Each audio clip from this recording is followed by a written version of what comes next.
이 성경이라는 숲은 좀 더 들여다보면 구약과 신약이라는 두 개의 숲으로 나뉘는구나라는 것을 우리가 누구나 다 알 수가 있지요. 이제 신약은 두고 구약만 생각을 해보게 되면 구약이 39권인데 근데 이것도 들여다보게 되면 창세기부터 신명기까지 보통 우리가 모세오경 혹은 율법서라고 부르는 이런 5권의 뭉치가 있더라는 거고요. 그리고 그 다음에 여호수아부터 에스더까지 보통 역사서라고 부르는 이런 숲이 또 있더라는 거고, 그 다음에 욥기부터 아가서까지 우리가 뭐 대략 시와 지혜 이렇게 묶을 수 있는 몇 권의 책들이 있고, 그다음 구약의 마지막 책들은 예언서 이사야부터 말라기 이더라는 거죠. 해서 구약이라는 숲을 들여다 보았더니 4개의 또 다른 조그마한 하부 숲들이 또 있더라 라는 것입니다. 그 다음 우리 오경, 모세오경이라는 창세기부터 신명기 그 숲을 들여다보았더니 5권의 책들이 존재하더라 라는 거죠. 그리고 그 창세기라는 책을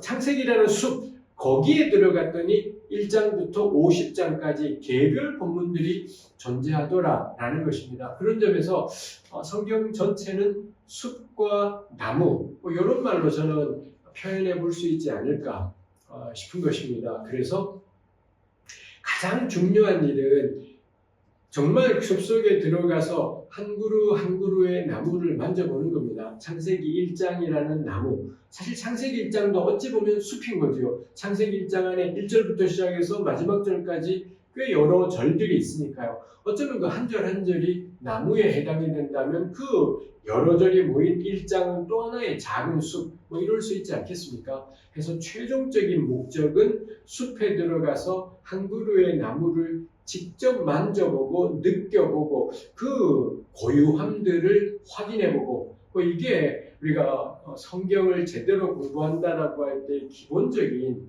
목표라고 할 수 있습니다. 근데 한 그루의 나무를 만져본다고 해서 근데 1장만 해도 여러 절들이 있고 이게 뭐 창세기는 50장까지 있고 출애굽기도 40장까지 엄청난 분량이 있지 않습니까? 그러니 한 그루 한 그루의 나무들을 만져볼 때마다 늘 기억할 게 내가 지금 읽고 있는 창세기 1장이 창세기 2장이 창세기라는 책 안에 요 숲 안에 속해 있다라는 거 이거 간직하는 거죠. 그리고 이 출애굽기 1장은 이 출애굽기라는 숲 안에 존재한다는 것. 근데 출애굽기 1장의 첫머리는 애굽에 내려간 야곱의 가족들 요 언급으로 시작해요. 근데 애굽에 내려간 야곱 가족 이야기는 창세기 마지막 부분에도 있지 않습니까?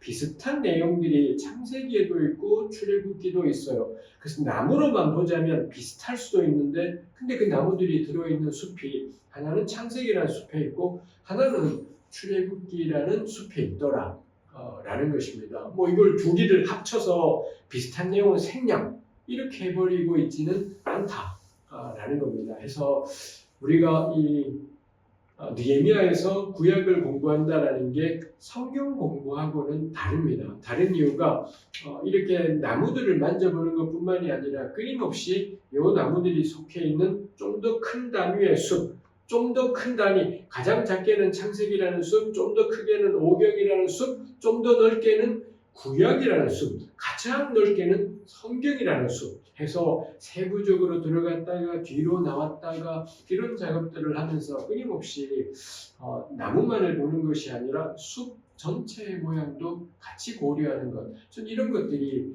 신학을 공부한다라는 것의 의미라고 생각합니다. 성경 공부는 요 구절의 의미는 뭔가요? 그래서 요 구절의 의미를 알기 위해 저기에 있는 구절하고 비교하면 의미가 어떻게 될까요? 뭐 이런 식이 있다면 신학을 공부한다라는 것, 내가 만진 창세기에서 만졌던 그 나무를 절대화시키지 않고 뒤로 한 걸음 물러나서 보니 출애굽기에도 비슷한 게 있네. 근데 창세기 내용이 구약의 다른 곳에도 언급이 되네. 신약 성경에도 언급이 되네. 해서 이 창세기의 내용을 절대화시키지 않고 여러 것 중에 하나로 요 자리가 있구나. 뭐 이런 작업들 이다라는 거죠. 해서 뭐 요 이야기는 제가 이 구약 이야기를 하면서 계속 반복해서 나누게 될 내용일 것 같습니다. 그래서 이게 우리 들으시기에 적절한 비유라고 여겨지는지요. 한 그루 한 그루의 나무들을 만지는 것이 최대의 목적이 돼 끊임없이 세부적으로 들어갔다가 뒤로 나왔다 라고 하면서 숲의 모양을 염두에 두며 개별적인 나무들을 잘 살펴보자 라는 것이 있습니다. 그래야지 어떤 한 나무에 좌우되지 않아요. 어떤 한 그루 나무를 보고 이게 핵심이구나. 근데 뒤로 물러나서 보면 비슷한 나무들이 여기저기 있더라 라는 것입니다. 그렇다고 해서 내가 발견한 창세기의 어떤 혹은 뭐 이사야서의 어떤 게 그냥 그저 n분의 1에 불과해 이렇지는 않아요. 하찮게 여겨라 라는 것이 아니라 다만 그 특정한 이야기들이 전체 안에 자리하고 있다 라는 거죠. 자칫 우리 이단인이 사이비니 하는 것들이 왜 생기겠습니까?